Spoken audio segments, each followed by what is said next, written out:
И така, започваме. Една геометрична задача, свързана с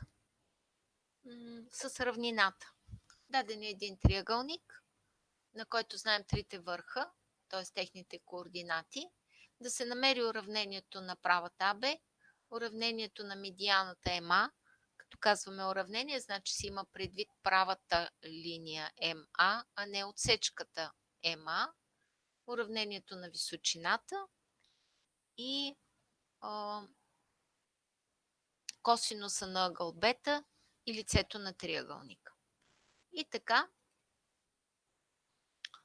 за АБ всъщност ще припомня, че имахме три основни формули, към които се стремим, когато трябва да напишем уравнение на права, и те бяха свързани с права през две точки, права през точка и успореден вектор, права през точка и перпендикулярен вектор.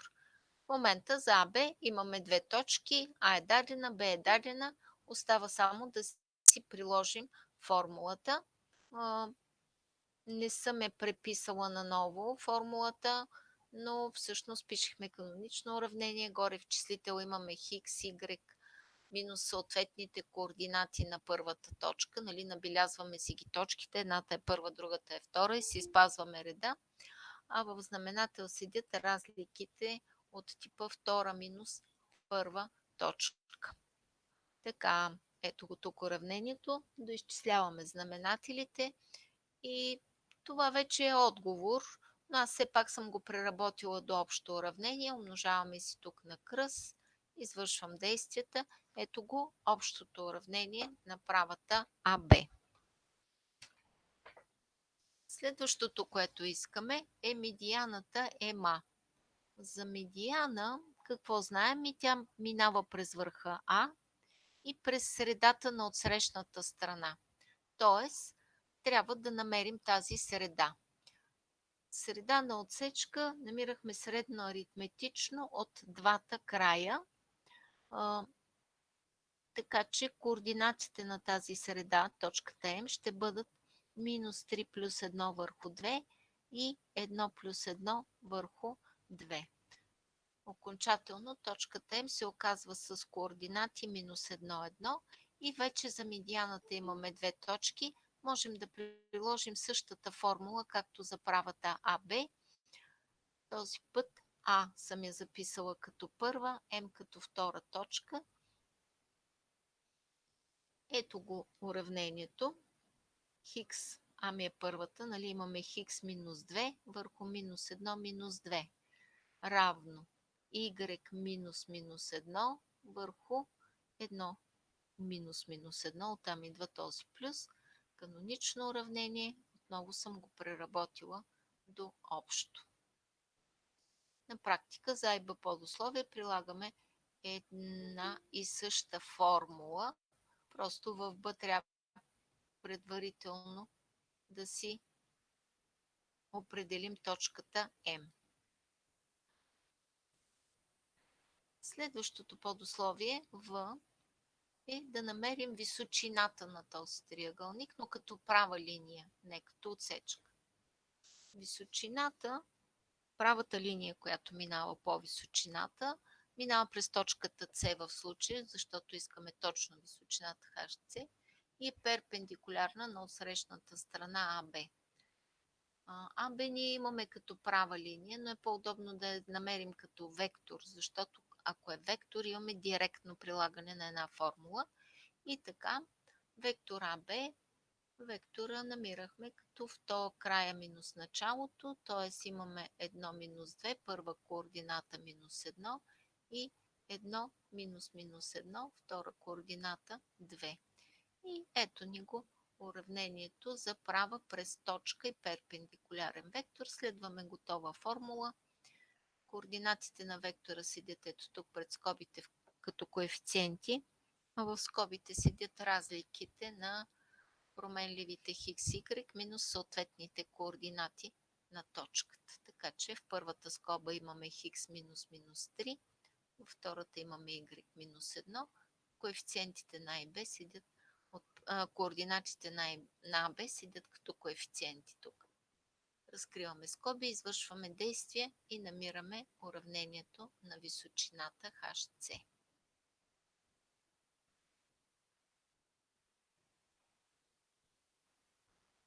Изчаквам да си разгледате изчисленията, няма смисъл да ги коментирам.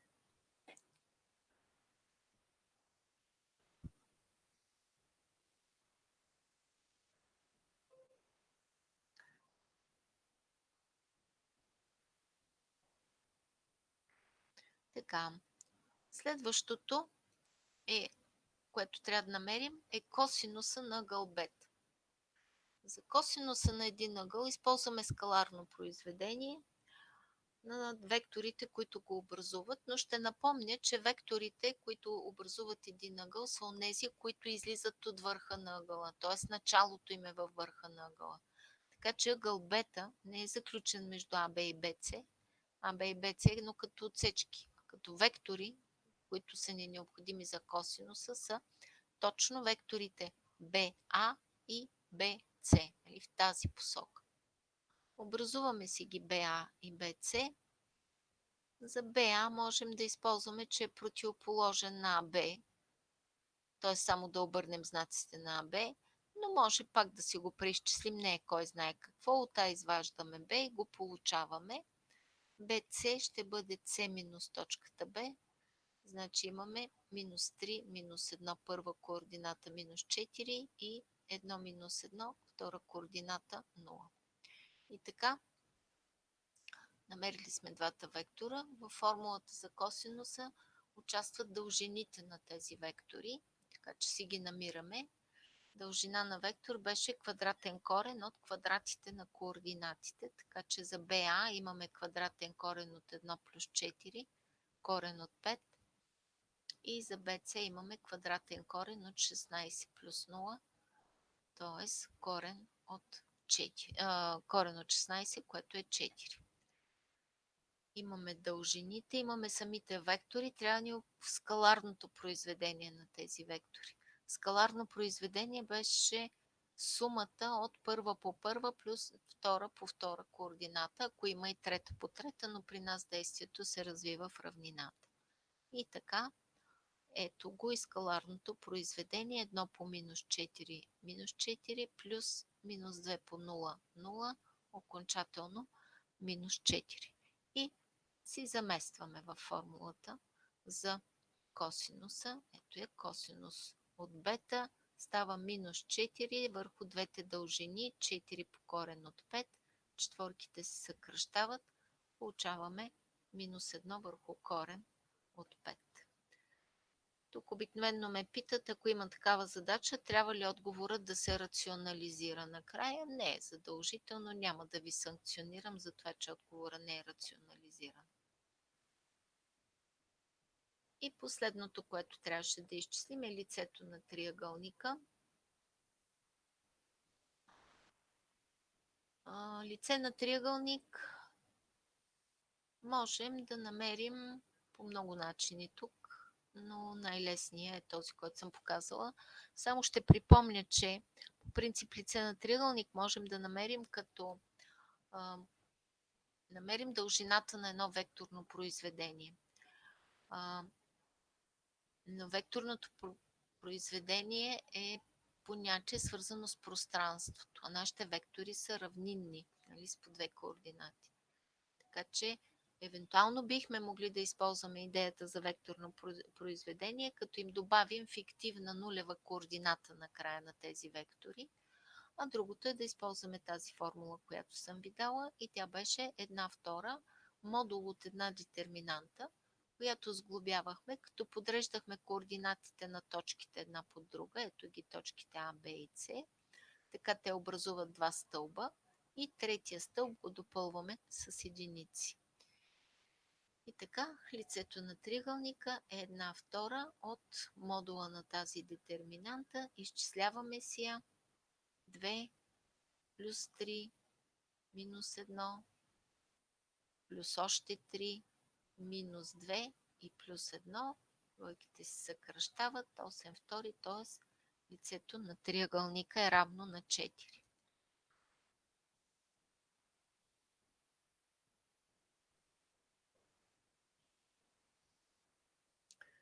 Тук съм ви направила една задача, пространствена, с която ви припомням смесено и векторно произведение. Смесеното произведение на три вектора можехме да го използваме за изчисляване на обем. Векторното преди малко споменах за лице, така че в тази задача ще имаме повод да приложим и двете. И така, дадени са ни 4 точки А, Б, С и Д с техните координати вече в пространството. Да се намери обема на тетраедъра, пирамидата, тук триъгълната, да се намери нейната височина през D и косинуса на ъгъл АБЦ. И така,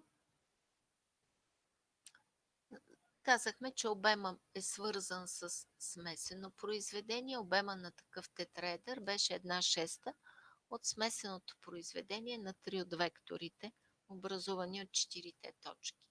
Ето ги АБ по АЦ по АД. И смесено произведение, модула на това смесено произведение, разбира се, смесено произведение, то беше число и беше равно на детерминантата от векторите, подредени като редове. Ето, образували сме си първо векторите АБ, АЦ и АД. Извинявайте, ма не се виждат. Ето ги така. АБ значи Б минус А. И става минус 1, 1 и минус 2. АЦ става минус 2, 0 и минус 1. И АД става 0, 2 и минус 4. Ето ги тук. Казахме, ще търсим обема като 1/6 от модул от смесеното произведение. Ето я детерминантата, която е смесено произведение. Векторите, казах, подредени като редове. И така, изчисляваме си тази детерминанта. Тя се оказва с много малко събираеми. Спрямо първия диагонал имаме само 8, спрямо втория имаме минус 2 и минус 8. И така 1/6 от този модул. Вътре остава минус 2. По модул това е 2. 2/6, като съкратим, обема на пирамидата се оказва 1/3.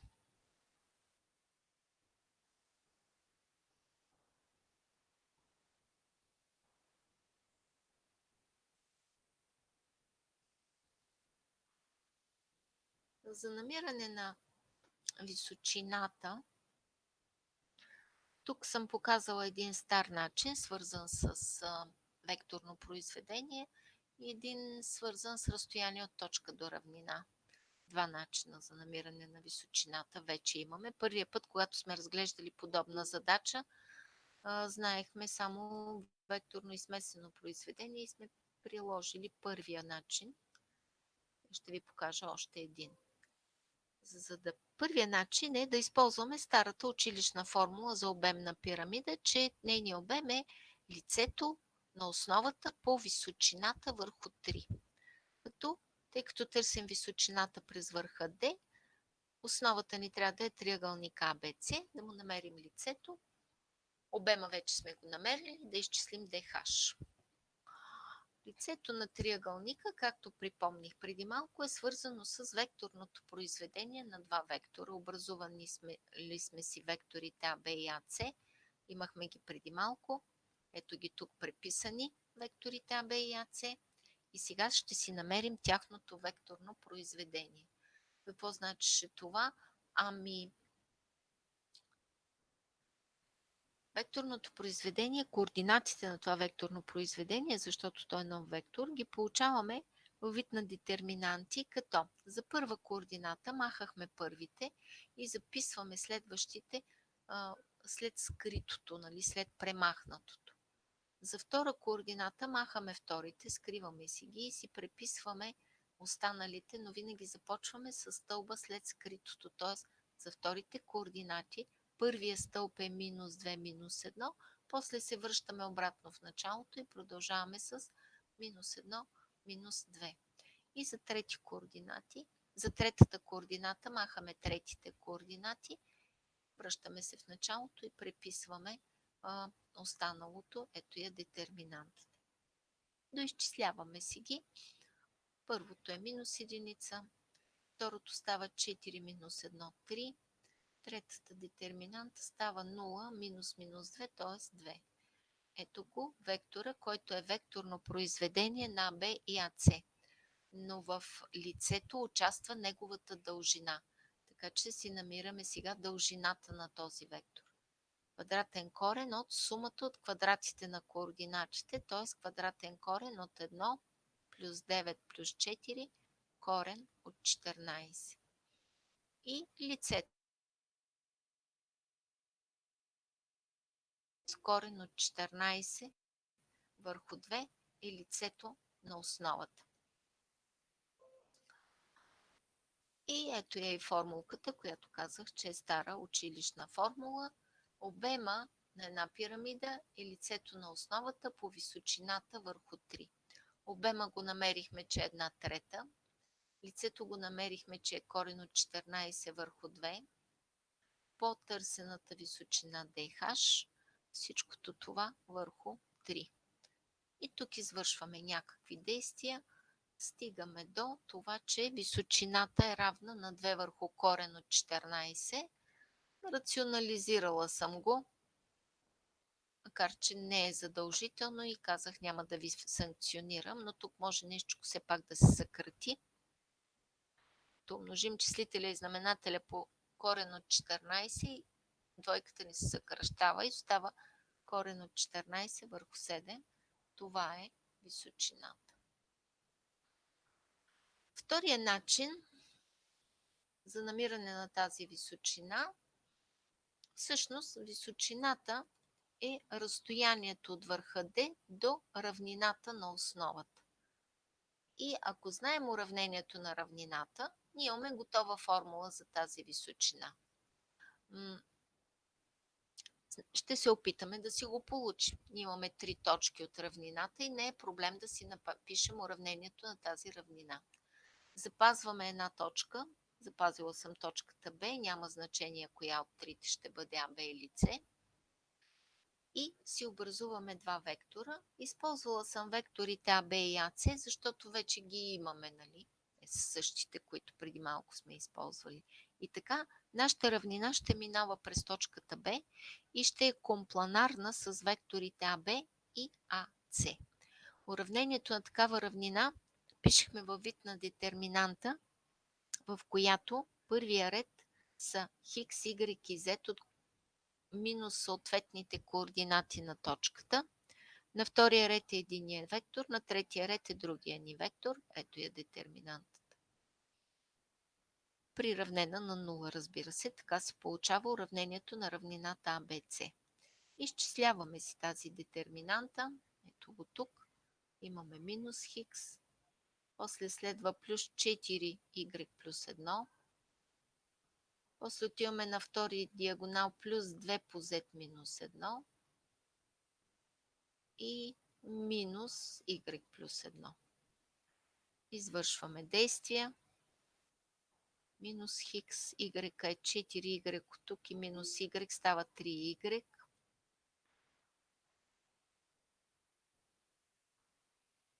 Z от тук 2z и свободен член от тук имаме 4, минус 2 става 2 и от тук още минус 1, окончателно 1. И така, знаем уравнението на равнината и знаем точката D. И сега трябва да намерим разстоянието от точката D до тази равнина, а за това имаше готова формула. Ето тук съм преписала равнината. Разстоянието от D до равнината, как го намираме? Ами в уравнението на равнината замествахме с точката и това го вземаме по модул ето го тук. Върху квадратен корен от квадратите на коефициентите пред X, Y и Z. Ето е формулката. Горе получаваме в модула минус 2, като отчетем, че има и модул, получаваме 2. Отдолу в корена имаме корен от 14. Естествено, същия резултат като преди малко, така че това е един друг начин за изчисляване на тази височина. Следващото е да намерим косинуса на ъгъл ABC, нещо, което направихме преди малко, да го видим още веднъж тук в пространството. Трябват ни векторите BA точно в тази посока. Той се оказва, от А трябва да извадим B и координатите му са 1, минус 1 и 3. BC, него също не сме го търсили до момента. От С изваждаме B, получаваме минус 1, минус 1 и 1. Дължините на всеки един от тези вектори. За първия имаме квадратен корен от 1 плюс 1 плюс 4, т.е. корен от 6. Дължината на втория корен от 1 плюс 1 плюс 1, корен от 3. Скаларно произведение първа по първа става минус 1, плюс втора по втора координата плюс 1, плюс трета по трета, т.е. плюс 2, окончателно 2. Заместваме във формулата, горе е скаларното произведение, долу произведение от двете дължини. Долу става корен от 18, което е 3 по корен от 2. Рационализирала съм, защото се опростява. Като умножим числителя и знаменателя с корен от 2, двойката се съкръщава, окончателно ето го косинуса, корен от 2 върху 3.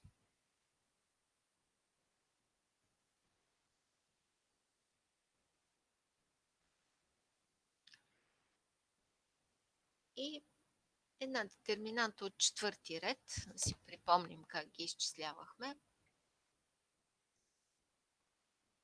Целта беше евентуално да развием детерминантата, но преди да я развием, за да нямаме много по-малки детерминанти, можем да стигнем до 4 такива на брой, развивайки детерминантата по ред или стълб, си подготвяме ред или стълб само с един различен от 0 елемент и всички останали равни на 0. Удобно е това да го направим точно по първия стълб, не за друго, просто защото много други действия и по други поводи това се прави там и някакси човек е свикнал да го прави тук. И така, ще трябва да умножавам първия ред с някакви числа, да прибавям към втори, трети и четвърти, за да получа, да ми остане само двойката евентуално и всички останали елементи по първия стълб да са равни на 0. Да, ама ако запазя този първи ред, ще трябва да умножавам с някакви дроби, нали? Ще трябва да умножа с минус 1 втора, да прибавя към втори, за да получа тук минус 1 плюс 1, 0, нали? И така. И за да избягам от дробите, разменям местата на първи и втори ред. Това не е единствения начин за решаване на задачата. Важно е да стигнете до същия верен краен резултат. Нали? Тук показвам един начин. И така, разменяме местата на първи и втори ред. Размяна на местата на два реда или два стълба в детерминанта водише до промяна на знака. И за да компенсираме тази промяна на знака, изнасяме един минус пред детерминантата. И сега вече първия ред по минус 2 ще го прибавим към втория и към четвъртия, така ще получим 2 от нулите. И първия умножен по минус 3 към третия за следващата 0. При тези действия реда, който умножаваме, се запазва. Ето го, запазен първи ред, все същия. Минуса не забравяйте да си препишете в такива ситуации, ако сте правили такива размествания. И сега, първи по минус 2 към втори става минус 2 плюс 2, 0. Минус 4 и минус 1, минус 5. 0 плюс 3 е 3. Минус 2 плюс 4, 2. Първи ред по минус 3 към трети имаме. Значи минус 3 плюс 3, 0. Следва минус 6 и минус 2, минус 8. 0 плюс 1, 1. Минус 3 плюс 1, минус 2. И пак по минус 2 първия към последния. Минус 2 плюс 2 0. Минус 4 плюс 3 минус 1. 0 минус 1 минус 1. Минус 2 плюс 1 минус 1. Тук сме готови да развием. Ще развиваме по първи стълб, при което ще ни остане само един елемент, единицата, умножен по неговото адюнгирано количество. Това адюнгирано количество включваше минус единица на степен сумата от номера на реда и стълба, ама тук сумата от номера на реда и стълба е 2, така че минус единицата води до единица, т.е. нищо интересно, не го пишем. По детерминантата, която остава, като задраскаме този ред и стълб. И така, приписала съм минуса. От това развитие ни е останало само детерминантата на практика, която се е получила след задраскването. От тук нататък, как точно ще изчислите детерминантата, всеки сам решава. Може директно да си я развиете по правилото, може някакви действия преди това да извършите, ако решите. Набързо съм получила все пак една нула, тук ме е изкушила, прибавила съм първи ред към втори и тогава съм довършила първи към втори и една минус единица съм изнесла от последния ред навън. Изнасяйки минус от последния ред, той с този минус, който влачим от началото, ще даде плюс.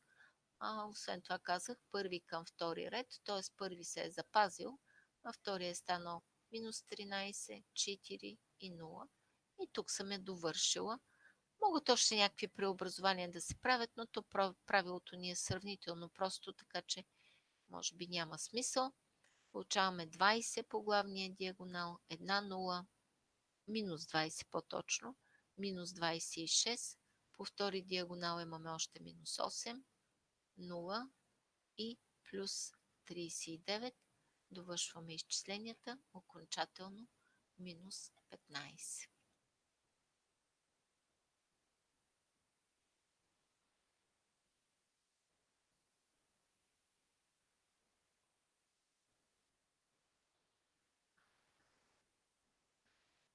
Изчаквам да го доразгледате.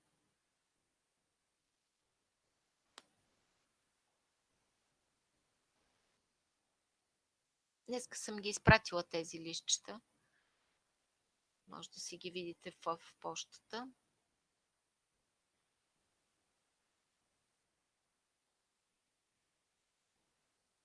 И още една задачка за ранг на система вектори. Да припомним какво беше ранг на матрица, ранг на система вектори.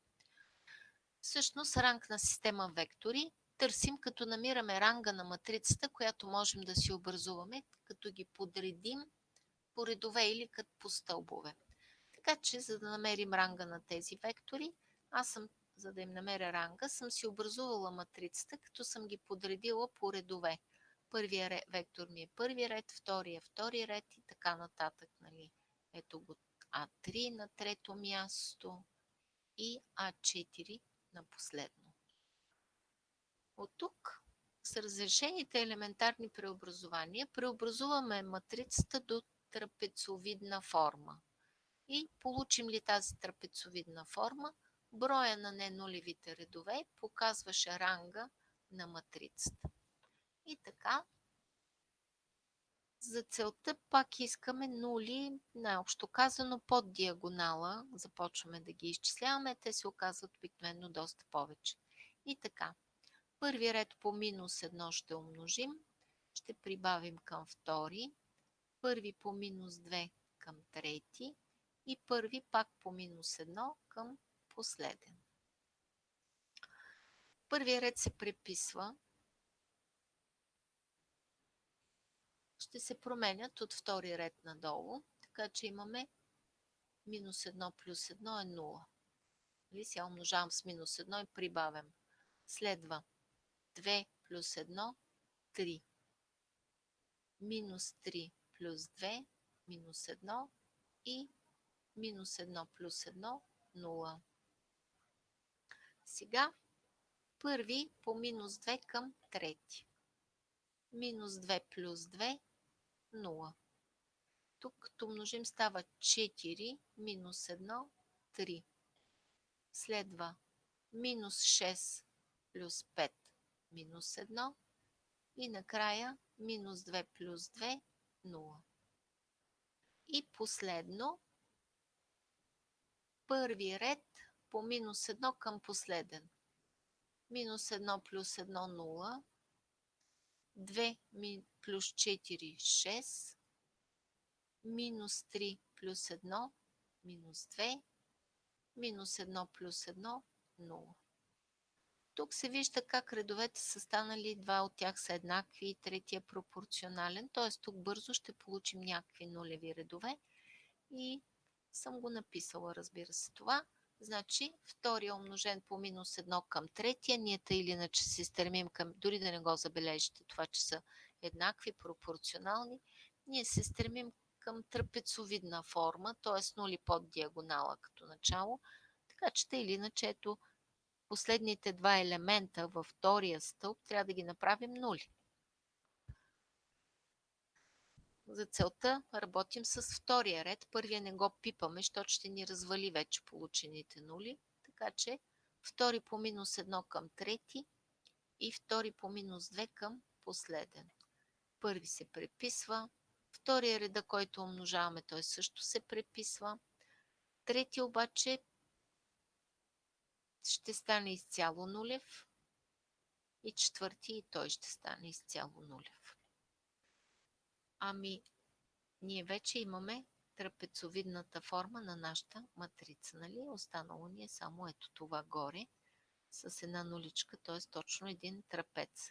Броя на редовете в този, ненулевите редове в момента са 2 на брой с тези ненулеви редове, така че ранга на матрицата е 2, съответно и ранга на системата от вектори също е равен на 2.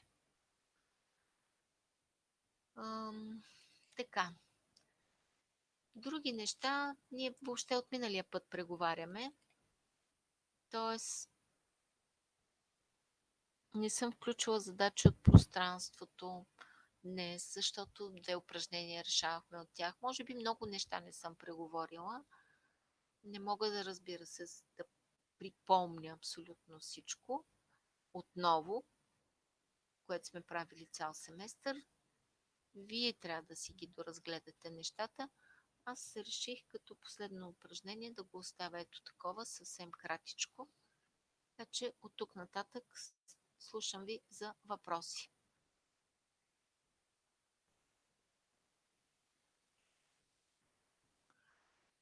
Деня на изпита ще си получите там сутринта варианта. Имайте готовност да работите пред камери. Предупредила съм.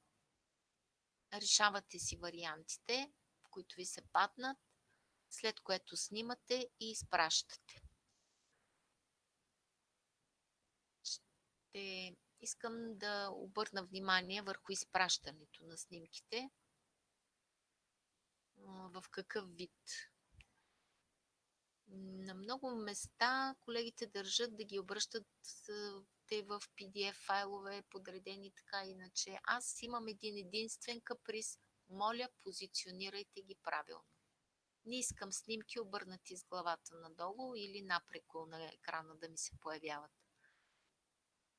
Снимате, оглеждате какво сте снимали. Ако има нужда от някаква дребна редакция, завъртате, позиционирате правилно и тогава изпращате.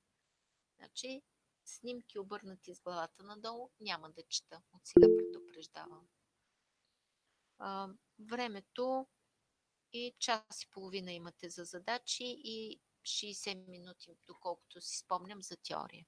Ще започнете най-вероятно с задачите, защото аз съм заета на обяд и трябва да мога да ви ги проверя и да оставя колежката да довършва там с вашите тестове.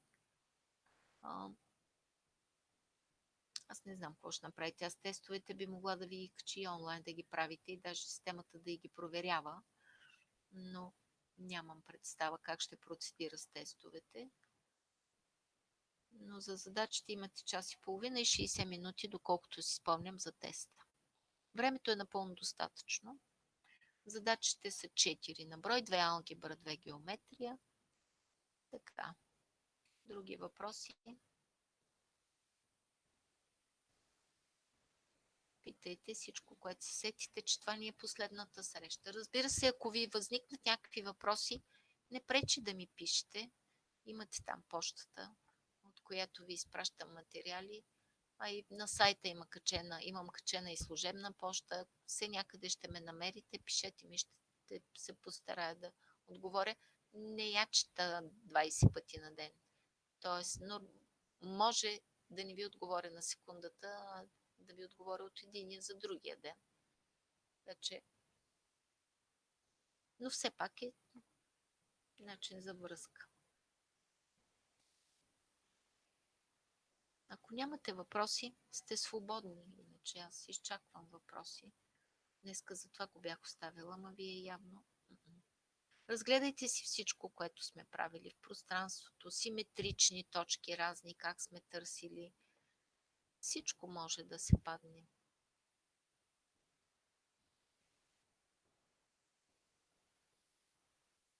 И сядайте да си научите теорията. Това е важно. Без теория не може да си вземете изпита.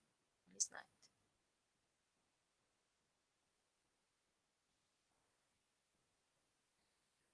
Да. И ако нямате въпроси, ви пожелавам приятен ден.